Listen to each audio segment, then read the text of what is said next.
주님의 말씀 봅니다. 요한복음 19장 17절로 30절입니다. 요한복음 19장 17절로 30절 182페이지 신약성경 182페이지고요. 주보를 참조하셔도 좋습니다. 근데 오늘 28절로 30절 말씀만 같이 한번 합독하려고 합니다. 우리 같이 한번 28절부터 같이 읽도록 하겠습니다. 시작.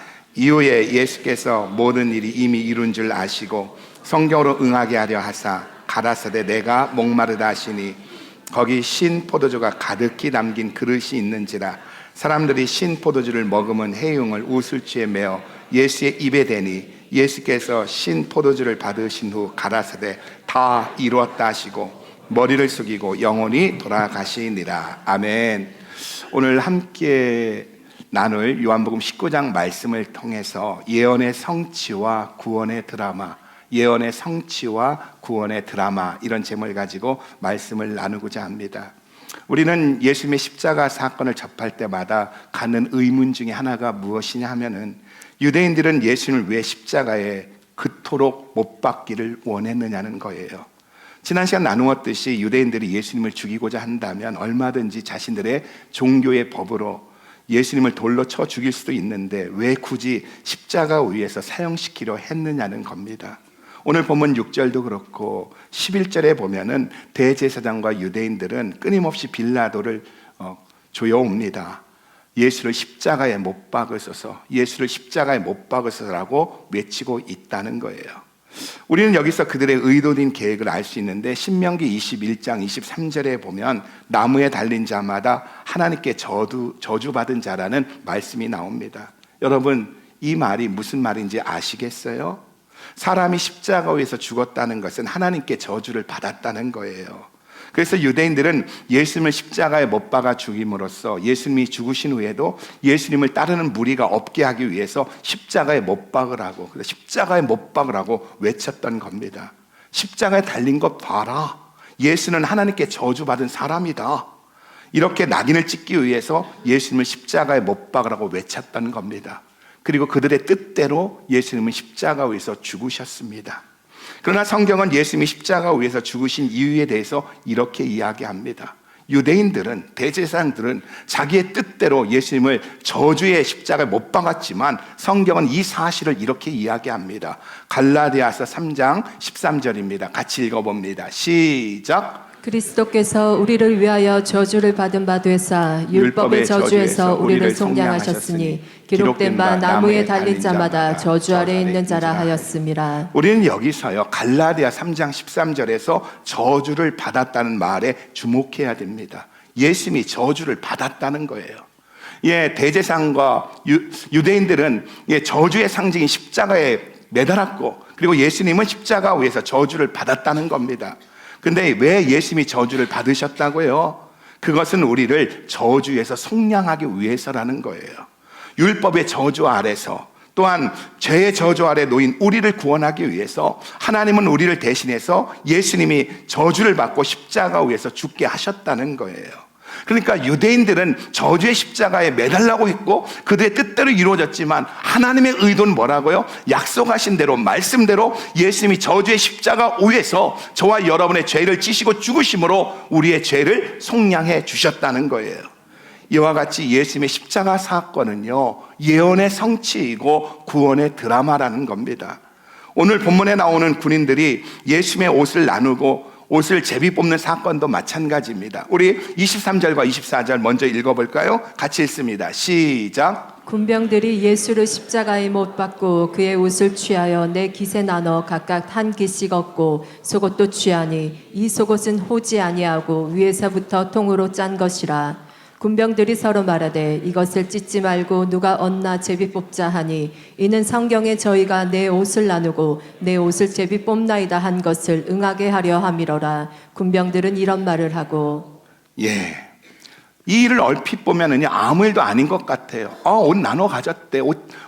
그건 아무 일도 아닌 것 같습니다. 근데 이것 또한 예언의 성취이고 구원의 드라마라는 겁니다. 빌라도에 의해서 예수님에게 십자가 사형이 확정되자 4명의 한 조를 이룬 로마 군인들이 예수님의 사형을 책임지게 됩니다. 이 4명의 군인들의 책임은요, 사형 선고받은 예수님을 골고다까지 호송하고 십자가 형틀에 예수님을 못 박아 죽이는 겁니다. 그리고 이들이 이렇게 함으로써 이들에게 얻어지는 부수입이 있다면 그것은 십자가에 못 박힌 죄인의 옷을 나누어 갖는 겁니다. 요즘이야 사형받은 사람의 옷을 벗겨서 나누어 가진다는 것이 말이 안 됩니다. 여러분, 누가 사형수의 옷을 입고 사형수의 옷을 가지려고 하겠느냐는 거예요. 그러나 대량 생산이 불가능한 당시의 상황을 볼 때 수공에 의해서 손으로 실을 하나씩 만들고 어렵게 만들어진 실로 옷을 만들어 입던 그 당시의 상황에서는요, 옷은 중요한 재산이었다는 거예요. 한 벌을 가지면 평생을 살아야 할 만큼 귀한 것이기에 그만큼 소중한 것이 옷이었다는 거예요. 그래서 전쟁사에 보면은 싸움에서 이기면은 제일 먼저 하는 일이 뭔지 아세요? 진 사람의 옷을, 싸움에 져서 죽은 사람의 옷을 모두 전부 바뀌는 겁니다. 피가 묻었든지 창에 찔렸든지 찢어졌든지 상관없이 옷이라는 옷은 모조리 벗겨가지고 전리품으로 가져왔다는 거예요.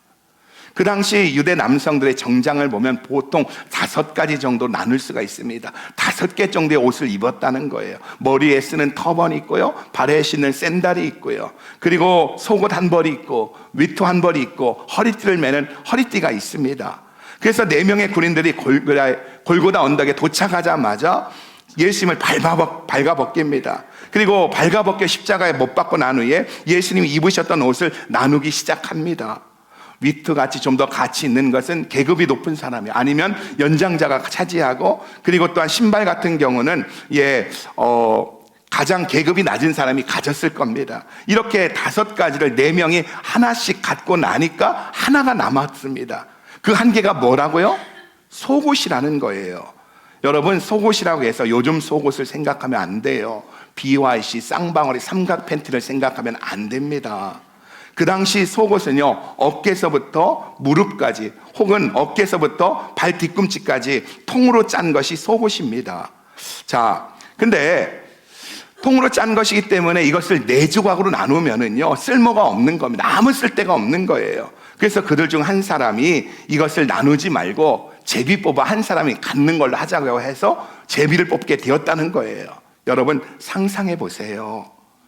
예수님이 십자가를 지고 온갖 모멸과 고통 속에서 골고다 언덕까지 오자마자 군인들은 예수님의 몸에서 옷을 다 벗겨냅니다. 그리고 손과 발에 못을 박고 십자가에 매달립니다. 그리고 십자가에 매달린 지 10분 정도 되어졌을 때, 고통이 최고점에 다다랐을 때, 예수님의 찢어진 손과 발에서 피가 뚝뚝 떨어져 그 십자가를 적시고 있을 때, 노마 군인 4명이 그의 옷을 놓고 낄낄거리며 이것이 네 거야, 이것이 내 거야 하면서 낄낄거리고 있고요. 심지어 마지막 남은 속옷까지도 누가 가질까 하고서 제비 뽑는 모습을 상상해 보십시오. 얼마나 비참하고 황당한 순간입니까? 그런데 요한복음 저자는요, 예수님께서 속옷마저 빼앗기고 제비 뽑히는 장면을 보고 굉장히 충격을 받았다는 거예요. 왜 그런지 아십니까? 시편 22편 18절의 말씀에 보면요, 그 예언의 말씀이 문자적으로 이루어졌기 때문입니다. 시편 22편은 순환의 시입니다. 예수님이 고통당하고 십자가에 죽으심을 묘사하고 있는데, 바로 수천 년 전에 이것을 묘사하고 있는데 이렇게 말하고 있습니다. 같이 한번 읽어볼까요? 시편 22편 18편입니다. 시작. 내 겉옷을 나누며 속옷을 제비 뽑나이다. 여러분,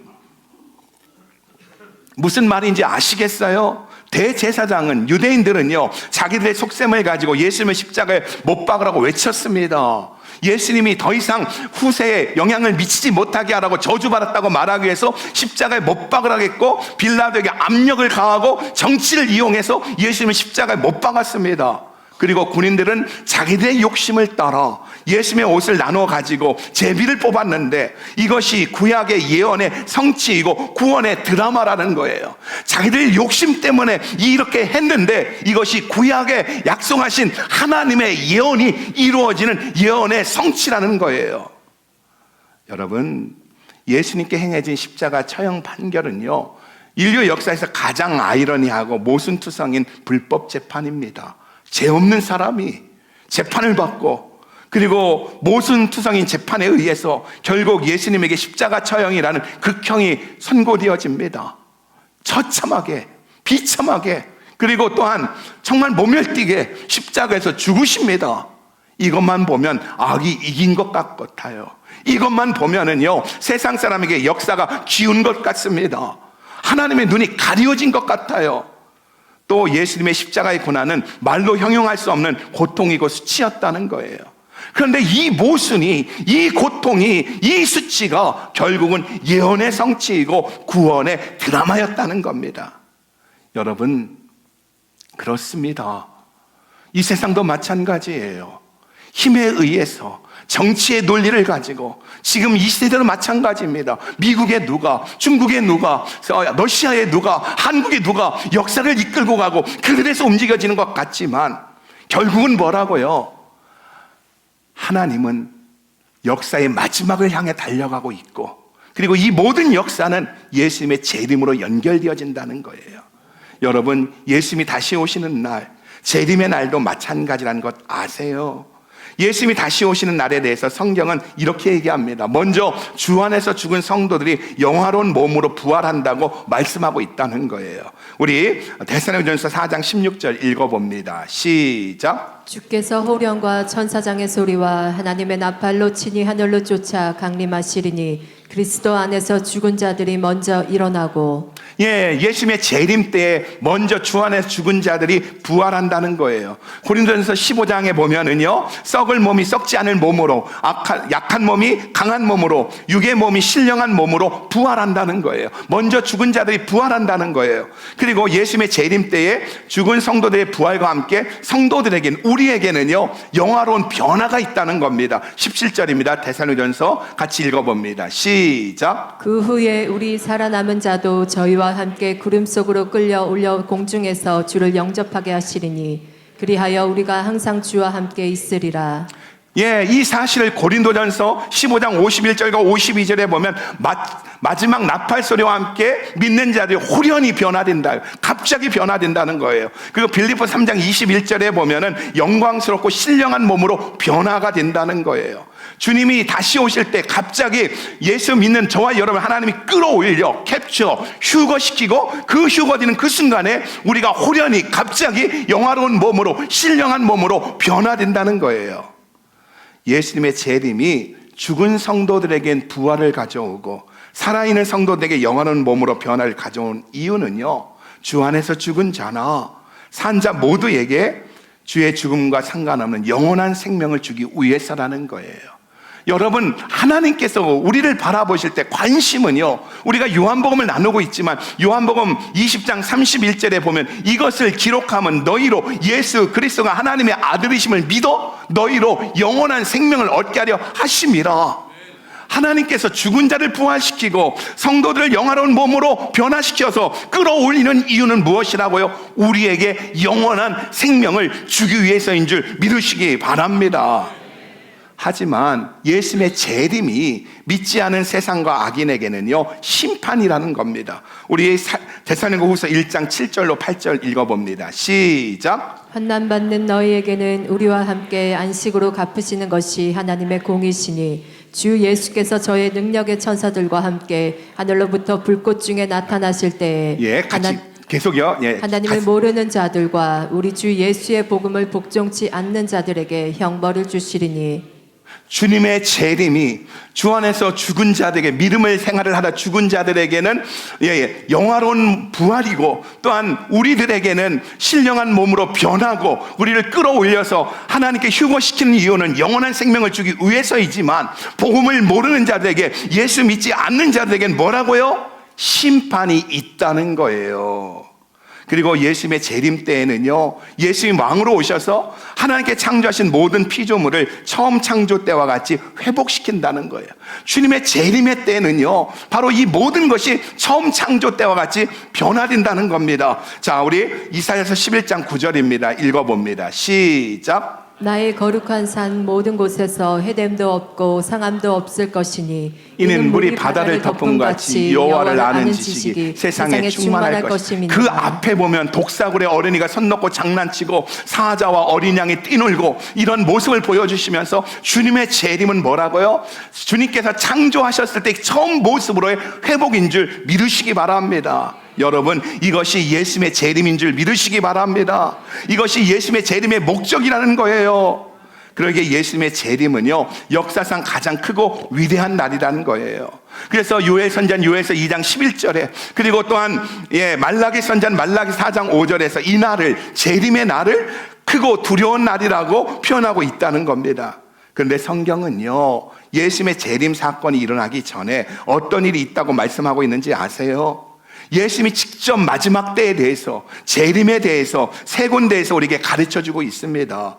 마태복음 24장과 마가복음 13장과 누가복음 21장에 보면 예수님이 친히 예수님의 재림의 때 징조에 대해서 우리에게 말씀하고 있다는 거예요.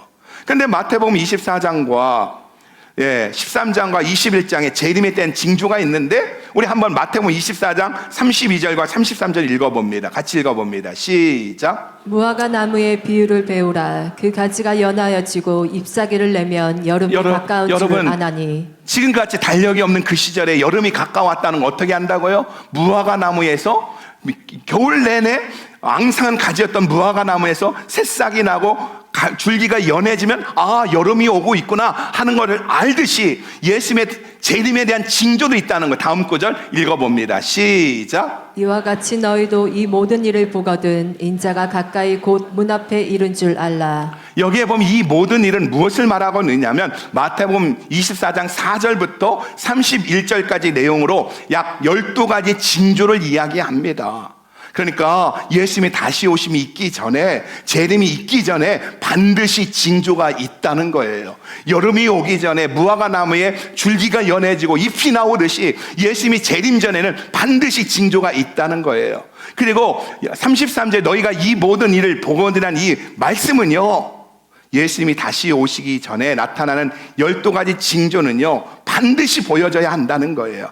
다시 말해 이 12가지 징조는 공개적이고 세계적이고 동시다발적이어야 한다는 것을 말씀하고 있다는 거예요. 그러니까 누구만 알고 누구만 모르는 게 아니라 전 세계적으로 모든 사람이 그 징조에 대해서 알게 되어진다는 거예요.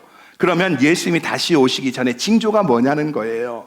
마태복음 24장 4절 이하에 보면은요, 난리와 난리의 소문이 있고 민족과 민족이, 나라와 나라가 전쟁이 있고 또한 처체의 기근과 지진이 동시다발적으로 있다는 거예요. 모든 사람이 보게 되어진다는 거예요. 그리고 자신이 그리스도라고 말하면서 거짓 그리스도가 나타나서 많은 믿는 사람들 미혹하고요, 또 믿는 자들이 환난을 받고 시험에 빠지고요, 다시 말해 예수 믿는 이유 때문에, 복음을 고집한다는 이유 때문에 모든 민족에게 미움을 받는다는 거예요. 여러분, 주님의 재림의 징조의 바로 전에는 예수 믿는 이유 하나 때문에 세상 사람에게 미움받는 일이 있다는 거예요. 여러분, 무슨 말이죠? 예수님이 불법 재판으로 십자가의 고통을 겪었듯이 마지막 때에는, 재림의 때에는 예수 믿는 이유 때문에 성도들이 불이익을 당하고 환난을 받는 것처럼 보여진다는 겁니다. 다시 말해 세상이 이기는 것 같고요, 악이 이기는 것 같고요, 하나님 눈 감고 계신 것처럼 보여질 수 있다는 거예요. 예수 믿는 이유 하나 때문에 손해보는 것처럼 느껴질 때가 있다는 거예요. 그런데 결국은 뭐라고요? 다시 한번 마태복음 24장 33절입니다. 같이 읽어봅니다. 시작. 이와 같이 너희도 이 모든 일을 보거든 인자가 가까이 곧 문 앞에 이른 줄 알라. 악이 이기는 것 같고 세상이 이기는 것 같지만 결국은 뭐라고요? 하나님의 예언은 이루어지고 구원의 드라마는 완성되는 줄 믿으시기 바랍니다. 모든 역사는 바로 주님의 재림을 향하여 달려가고 있다는 거예요. 여러분, 우리는 여기서 한 가지를 배우는데, 그것은 우리가 세상을 살아가면서 믿는 자로서 여러 가지를 경험한다는 겁니다. 그러나 그때마다 우리는 그 일을 구원의 사건으로 연결시켜야 한다는 거예요. 사업의 어려움도, 육체의 질병도, 자녀 문제도 결국은 구원의 사건으로 바꿔야 한다는 거예요. 오래전에 온누리교회 고 하용조 목사님의 설교 가운데 이런 간증을 한번 들은 적이 있습니다. 온누리교회 어느 여자 집사님 한 분이 몸에서 암덩어리가 서너 개가 발견되어져서 중환자실에 입원했다는 거예요. 이 소식을 듣고 하용조 목사님이 중환자실로 신방을 갔대요. 그랬더니 신방을 가자 마침 여자 집사님 눈을 뜨더래요. 근데 그 상황에서 어떤 말을 해야 주고 어떻게 위로하고 격려할 줄 몰라서 그냥 목사님이 찬양을 했답니다. 내 영혼이 은총 입어 그 찬양을 불렀대요. 찬송을 부르고 난 다음에 목사님이 갑자기 이런 생각이 들어서 그 자매님에게 이렇게 얘기했대요. 자매님이 지금부터 할 일이 있습니다. 저는 여기에 계신 간호원이나 의사 선생님에게 전도할 수 없어요. 그러나 자매님은 전도할 수 있어요. 그러니 이렇게 전도하세요. 나는 곧 죽습니다. 하지만 예수님이 내 안에 계시기 때문에 내 마음이 편안합니다. 나는 죽으면 천국 갈 겁니다. 의사 선생님, 간호사님, 예수 믿으세요. 이 시한부 인생 가운데 있는 이 여인에게 예수님은 하용조 목사님은 바로 복음을 증거하라고 이렇게 권했다는 거예요. 그러자 그 집사님 눈을 반짝거리면서 그렇게 해보겠다고 고개를 끄덕이더랍니다. 그리고 얼마 후 연락이 왔는데 그 집사님이 일반 병실로 옮겼다는 거예요. 여러분 무슨 말인지 아시겠어요? 암이라는 상황을, 시한부라는 상황을 구원으로 말씀 성취로 연결하니까 거기에 희복이 있고요, 기쁨이 있더라는 겁니다. 그래서 예수님은 십자가에서 마지막으로 이렇게 말씀합니다. 다 이루었다. 우리 30절 한번 읽어봐요. 같이 읽어봅니다. 시작. 예수께서 신 포도주를 받으신 후 가라사대 다 이루었다 하시고 머리를 숙이시고 영원히 돌아가시니라. 예수님 마지막으로 외쳤던 말이 뭐라고요? 다 이루었다. 예수님이 십자가에 달리신 지 6시간이 지나갈 무렵에 한마디를 외치셨는데 그 외침이 다 이루었다라는 거예요. 그리고 숨을 거두셨대요. 여러분, 죽음을 앞둔 한마디에는요, 죽으면서 하는 한마디에는요, 굉장한 힘이 있다는 걸 아세요? 우리도 세상을 살다 보면 한마디 말이 모든 상황을 대변할 때가 많이 있습니다. 간결한 문장 하나가요, 어떤 사상을, 모든 것을 함축할 때가 있다는 거예요. 그리고 이런 말들은 사람을 움직이고요, 역사를 흔들어 놓을 정도로 엄청난 힘이 있다는 겁니다. 뉴욕 프라미스 교회 김남수 목사님이 은퇴를 앞두고 교인들이 수군거리기 시작합니다. 걱정하는 거예요. 39년간 목회를 하셨던 목사님이 떠나고 이제 젊은 목사가 세워지는데 우리 교회가 어떻게 될까 수근수근거리고 걱정하는 겁니다. 이때 김남수 목사님이 한마디를 합니다. 우체부는 바뀌어도 편지는 옵니다. 무슨 말이에요? 사람은 바뀌어도 복음은 진보합니다. 복음은 하나님 나라는 영원합니다. 이렇게 외친 거예요. 그 한마디가 그 교회를 위기 속에서 하나로 뭉치고 하나님 나라 운동으로 일어나게 했다는 거예요. 마르틴 루터가요, 의인은 믿음으로 말미암아 살리라는 말씀 한마디를 외치며 일어서자 중세기의 암흑이, 종교의 암흑이 물러가고 종교 개혁이 시작되었다는 겁니다. 여러분, 우리 교회에서 자주 듣는 말이 뭐지요? All nations, all generations, all language입니다. 이 말이 무슨 말인가 하고 생각하는 분도 있겠지만 굉장한 말입니다. 이 말은 바로 성경에서 창세기 12장에서 마태복음 24장에서 마태복음 28장에서 그리고 또한 요한계시록 7장에서 우리가 하나님께 주신 말씀인데 무슨 말이냐? 모든 민족, 모든 세대, 모든 언어가 모여 예배하고 그 예배의 능력으로 다음 세대 일으키고 다음 세대와 함께 한 민족 구원하여 주님 오실 길 예비하자. 그래서 우리는 all nation, all generation, all language 속에서 어떻게 합니까? 우리는 예배를 강조하고 있고요, 그리고 다음 세대를 강조하고 있고요, 또한 선교를 강조하고 있다는 거예요. 우리는 무슨 일을 해도 크로피시 보일을 하든 무엇을 하든 all nation, all generation, all language로 나가고 있다는 거예요. 다시 말합니다. 예배와 다음 세대와 또한 선교를 강조하는 말입니다. 다시 말해 이 한마디 속에는 우리 교회의 철학이 들어있다는 거예요. 우리 교회가 어디로 가며 무엇을 지향하고 있는가가 이 한마디에 다 들어있다는 겁니다. 다시 말해 우리 교회의 성격과 특징이 무엇인지에 대하여 이 한마디가 말해주고 있다는 겁니다. 마찬가지입니다. 예수님이 십자가에서 마지막 외쳤던 다 이루었다. 이 다 이루었다는 헬라어로 테텔레스타인데 그 뜻은 페이오프 했다, 값을 지불했다. 이 말의 어원은요, 농부나 예술가들이 쓰는 말에서 나왔다고 합니다. 한 농부에게 양이 있었습니다. 농부는 양을 사랑합니다. 자식처럼 사랑으로 키웁니다. 애지중지하며 키웁니다. 마치 우리 교회 그 염소 새끼 마리처럼요.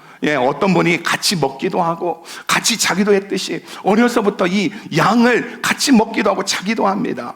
이 양이 이 농부의 사랑 속에서 무럭무럭 자라서 큰 양이 되어졌고 어미가 되어졌고요, 어느 날 새끼를 낳았습니다. 그런데 새끼가 아주 훌륭합니다. 보기가 좋아요. 어떤 흠이나 결함도 없어요. 너무나 예쁩니다. 윤기가 흐르고요, 배곡같이 예쁩니다. 그때 농부가 사랑스럽고 기쁜 마음으로 양의 새끼를 바라보면서 외치는 말이 뭔지 아십니까? 테텔레스타이, 내가 값을 지불했다. 기쁨의 소리라는 거예요. 또 조각가가 오랜 시간을 두고 조각을 합니다.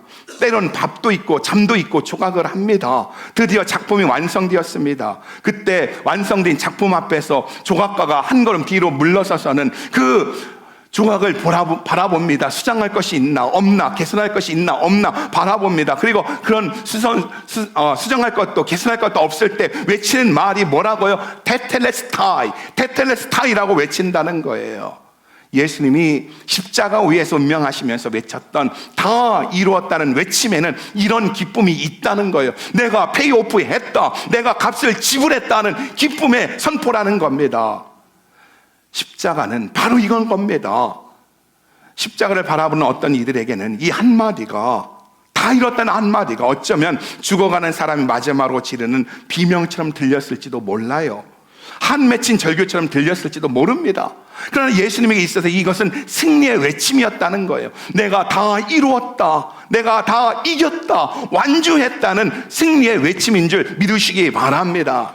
그래서 예수님은 다락방에서 말씀하실 때 십자가를 지기 전에 하셨던 말씀이 뭐예요? 내 안에 기쁨이 있다는 고백이었다는 거예요. 우리 요한복음 15장 10절로 11절입니다. 같이 한번 읽어봅니다. 시작. 내가 아버지의 계명을 지켜 그의 사랑 안에 거하는 것 같이 너희도 내 계명을 지키면 내 사랑 안에 거하리라. 11절. 내가 이것을 너희에게 이름은 내 기쁨이 너희 안에 있어 너희 기쁨을 충만하게 하려 합니다. 내 안에 기쁨이 있다. 그리고 이 기쁨이 너희에게도 있기를 원한다. 여러분, 십자가 처형을 눈앞에 둔 사람이 무슨 기쁨이 있겠어요? 억울한 재판이 기다리고 고통이 기다리고 옷이 발가벗겨지는 치욕이 기다리고 있는데 무슨 기쁨이 있겠느냐는 거예요. 십자가를 지시기 전에도 마음속에 기쁨이 있었지만 이처럼 십자가의 고통이 막바지 이른 순간에도 구약의 예언이 성취되어지고 타락한 세상을 구원하고자 하는 하나님의 구원 계획이 완성되었다는 기쁨이 예수님 안에 있었다는 거예요. 그래서 그 십자가 위에서 테텔레스타이, 내가 다 이루었다는 기쁨의 선포를 하신 줄 믿으시기 바랍니다. 여러분, 누가 다 이뤘다고 말씀할 수 있는지 아세요? 목표가 있는 사람만이 할 수 있다는 겁니다. 목표가 있으니까 다 이뤘다고 말할 수 있다는 거예요. 그러면 예수님이 이 땅에 오신 목적이 뭐냐는 거지요. 그것은 십자가를 지는 것이고 십자가에서 죽는 겁니다. 아담과 하와 이후의 모든 인류의 죄를 짊어지시고 십자가에 죽는 것, 이것이 예수님이 이 땅에 오신 목적이라는 거예요.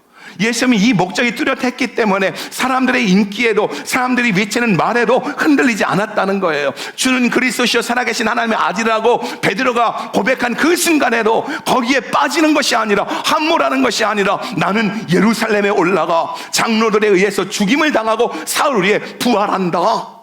변화산에서 영화로운 몸으로 변모하신 다음에 내려오셔서 예수님이 하신 말씀이 뭡니까? 초막 셋을 짓겠나이라는 제자들에게 하신 말이 뭔지 아십니까? 그 말에 함몰되는 것이 아니라 나는 예루살렘에 올라가 죄를 짊어지시고 죽고 사흘 후에 부활할 것이다. 그리고 예루살렘 성에 입성할 때에 수많은 사람들이, 수천의 사람들이 종려나무 가지 흔들면서 호산나 호산나 외치는 그 아이돌급 외침 속에서도 뭐라고 합니까? 나는 장사되고 사흘 만에 부활할 것이다. 그러니까 예수님은 덜 중요한 일 때문에 가장 중요한 십자가를 지는 일에 대해서 잊지 않았고요, 소홀하지 않았다는 겁니다. 여러분, 사람들이 방황하는 이유가 뭔지 아세요? 목적이 없기 때문입니다. 우선순위가 흔들렸기 때문입니다. 하나님을 향한 신뢰가 없기 때문이라는 거예요. 다시 말해, 하나님은 말씀하시고 말씀을 성취하는 분으로 오늘 나의 삶 속에서도 하나님의 약속은 이루어 가신다는 확신이 없기 때문에 우리가 흔들린다는 거예요. 하나님의 구원의 드라마를 볼 수 없기 때문에 우리가 흔들린다는 거예요. 25년간 이 이민 생활했던 분이 다 내려놓고 한국으로 돌아가면서 내 안에 기쁨이 있다고, 설렘이 있다고 말할 수 있는 이유는 뭡니까? 그것은 바로 하나님은 말씀하시고 말씀을 성취하시는 분이시고 나는 그 말씀에 내 인생에 초점을 두었기 때문에 그렇게 말할 수 있는 줄 믿으시기 바랍니다. 그래서 잠언서 29장 18절 이렇게 말씀하고 있어요. 묵시가 없는 백성은 방자히 행한다고. 여러분, 묵시가 무엇입니까? 리벨레이션, 계시입니다. 하나님의 약속입니다. 비전입니다. 말씀입니다. 그러니까 비전이 없고요, 하나님의 약속에 대한 믿음이 없고요, 하나님 비전에 대한 확신이 없는 자는 어떻게 한다고요? 방자히 행한다는 거예요. 망한다는 거예요. 오늘 결론을 말씀드립니다. 얼핏 보면 세상이 이기는 것 같습니다. 세상이 강한 것 같습니다. 예수 믿으면 손해보는 것 같습니다. 그러나 이 속에도 역사는 하나님의 예언을 성취를 향하여 달려가고 있다는 거예요. 하나님의 구원의 드라마는 마지막을 향하여 달려가고 있다는 겁니다. 여러분, 우리가 지금 사업하시는 분들 관세 문제로 여러 가지로 힘들고 어렵고 정말 한치 앞을 모르는 상황이지만 결국은 뭐라고요? 이 속에서도 하나님은 말씀하시고 말씀하신 대로 마지막을 향하여 달려가고 있다는 거예요. 마태복음 24장에서 예수님의 재림을 앞두고 나타난 12가지 증거 중에 11가지는 역사 가운데 있었고 지금도 있습니다. 처처의 기근과 지진이 있고요, 지금도 나라와 나라가, 민족과 민족이 전쟁을 합니다. 그리고 오픈도어에 의하면, 선교단체 오픈도어에 의하면은요, 예수 믿는다는 이유 때문에 전 세계에서 하루에 몇 명이 죽는지 아십니까? 우리는 이렇게 편하게 앉아서 예배를 드리는데요, 예수 믿는 이유 하나 때문에 전 세계에서 하루에 13명에서 16명이 살해를 당하고 있다는 거예요. 그러면 이 12가지 징조 중 역사 가운데 한 번도 이루어지지 않은 것이 뭔지 아십니까? 마태복음 24장 14절에 보면 이 천국복음이 모든 민족에게 증거되기 위해 전파되리니 그제야 끝이 오리라. 모든 것은 11가지 징조는 역사 가운데 있었고 지금도 있다는 거예요. 그러나 한 번도 이루어지지 않은 것은 모든 민족에게 복음이 증거되는 겁니다. 그래서 모든 선교단체에서 예수님이 다시 오신 때에 대해 말할 때 모든 민족의 복음화와 연결하고 있다는 거예요. 성경 번역 사역하는 위클리프는요, 성경이 모든 민족의 언어로 번역되어질 때 예수님이 다시 오신다 말하고 있고요, 중보기도 사역하고 예배 사역하는 아이합 같은 경우는요, 모든 민족 가운데 기도의 집이 세워질 때 예수님이 다시 오신다고 말하고 있고, 또 교회 개척 사역하는 MMI나 YM 예수전도단 같은 경우는 모든 민족 가운데 복음이 증거되어지고 교회가 세워질 때 예수님이 다시 오신다고 말하고 있다는 거예요. 이와 같이 모든 민족에게 초점을 두고 있다는 거예요. 그러니까 모든 선교 단체들은요, 바로 예수님의 재림은 모든 민족에게 복음이 증거되어질 때 오신다 믿고 모든 민족에게 초점을 두고 있다는 겁니다. 그런데 선교 단체마다 약간의 차이는 있지만 전 세계 종족이 12,356 종족이라고 합니다. 선교 단체마다 자슈아 프로젝트나 이런 모든 선교 단체마다 약간의 차이가 있지만 공통적으로 이야기하는 것은 12,356 종족이라는 거예요.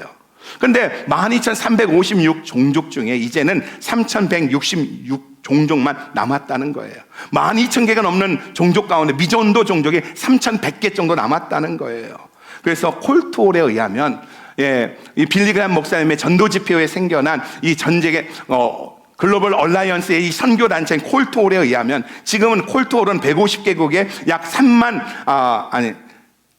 1,400개, 1,400개 단체가 연결되어져 있는데 콜트홀에 의하면 전 세계 언어가 약 6,900개라고 합니다. 6,900개인데 현재 위클리프나 선교사님들에 의해서 성경 번역이 약 3,000개 정도 번역되었다고 합니다.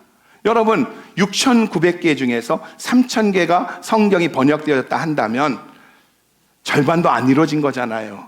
그런데 여러분 이거 아세요? 번역된 3,000개의 언어로 전 세계의 인구의 98%가 성경을 읽을 수가 있다는 거예요.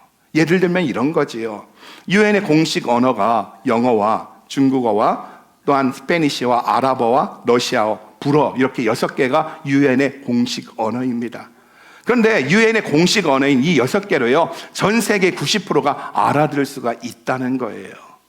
그래서 대학생 선교인 CCC의 빌 브라이트 목사님의 후임이신 스티븐 더글러스나 리고렌 목사님이나 랄프 윈터 목사님은요, 아무리 늦어도 마태복음 24장 14절 천국 복음이 모든 민족에게 증거되어지면 다시 오신다는 이 예언의 말씀이 우리 세대 안에 이루어질 거라고 외치고 있다는 거예요.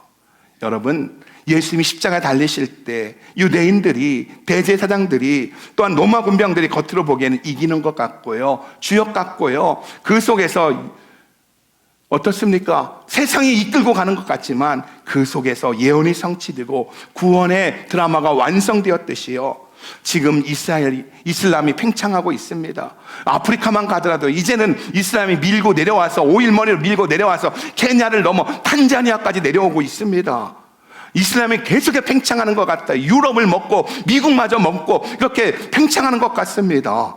또 어떻습니까? 포스턴 모더니즘으로요, 사람들이 절대적 가치이신 하나님을 부인하고 자기 자신이 하나님이라면서 자기 자신에게 초점을 맞추는 세대 속에서, 여러분 예전에는 어떻습니까? 미국이 외쳤던 슬로건이 뭐지요?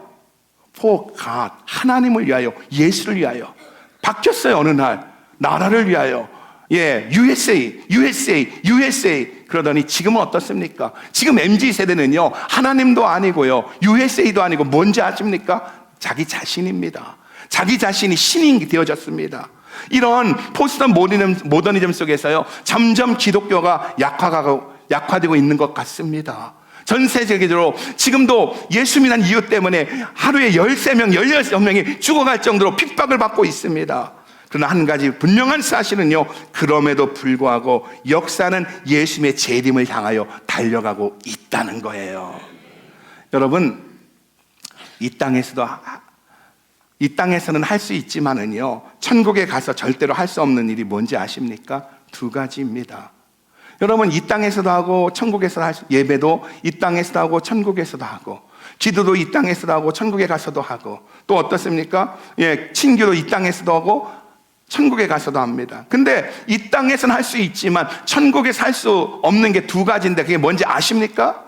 하나는 죄 짓는 일이고요, 둘째는 전도하는 일입니다. 우리가 예수를 믿었습니다. 구원을 받았습니다. 이런 우리를, 구원받은 우리를 하나님께서 이 땅에 남겨두신 이유가 무엇이겠느냐는 거예요. 죄를 더 지으라고 이 땅에 남겨놓고 밤낮 원망하고 불평하며 빈둥빈둥 놀면서 교회 무너뜨리는 일을 하라고 우리를 세상에 남겨놓았겠느냐는 거예요. 그러면 우리를 왜 남겨놓았느냐는 거예요. 예수 믿고 구원받았으면 빨리 데려가지 왜 나를 남겨놓았느냐는 거예요. 그것은 진리의 말씀으로 거룩해지라고, 예수님을 닮으라고 남겨놓으셨다는 거예요.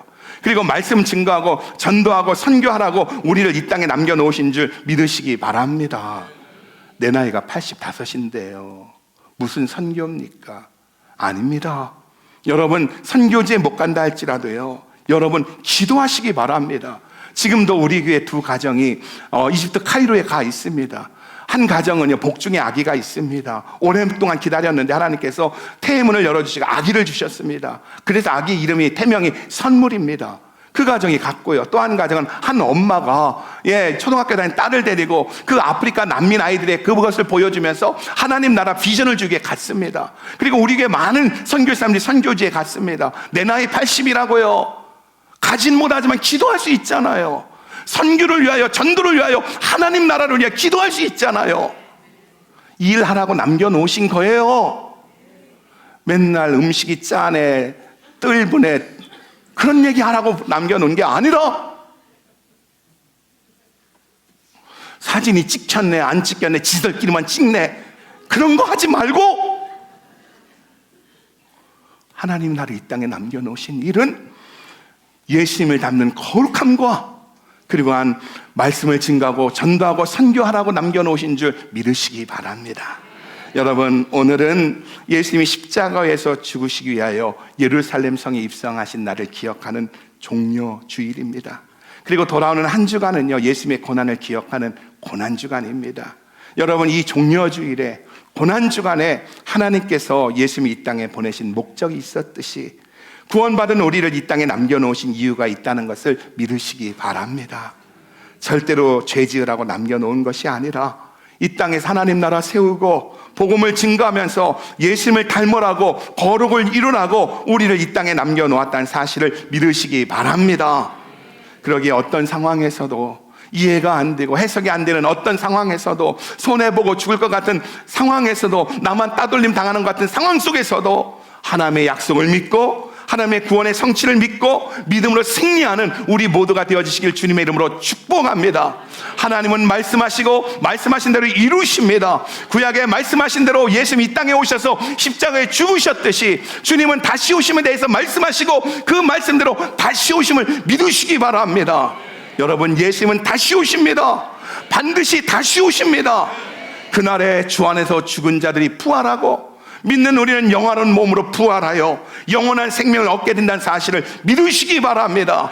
여러분, 역사는 마지막을 향해 달려가고 있습니다. 이때 깨어나 우리 모두가 주님의 거룩을 담는 놀라운 역사가 있기를 주 예수 그리스도의 이름으로 축복합니다. 축복합니다. 축복합니다. 기도하겠습니다.